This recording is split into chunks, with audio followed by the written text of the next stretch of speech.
তাকিতে করমিন পরকালের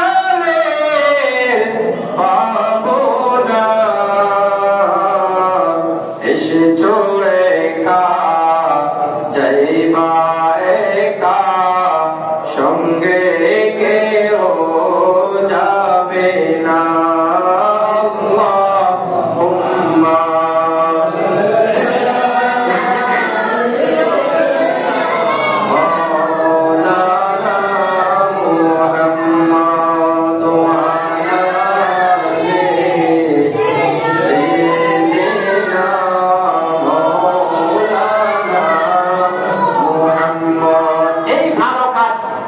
যারা করবে তারা মুমিন, আর যারা খারাপ কাজ ভালো কাজের বিপরীতে যাবে, এগুলোর বিপরীতে যাবে, তারা হলো মুনাফিক।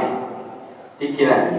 আমার কথা নয়, আল্লাহ রাব্বুল আলামিন সূরা তাওবা 67 নম্বর আয়াতের মধ্যে এই কথা উল্লেখ করেছেন যে মুনাফিকরা সব সময় ভালো কাজ থেকে বিরত রাখবে, ইমানদাররা কিন্তু ভালো কাজের আদেশ দেবে, নিজেও করবে, অপরকেও করার জন্য আদেশ দেবে, নামাজ নিজেও পড়বে, অপরকে করার জন্য বলবে, দান সদকা নিজেই করবে, অপরকে করার জন্য উৎসাহিত করবে, নেক আমল নিজে করবে, অপরকে করার জন্য সাহায্য করবে।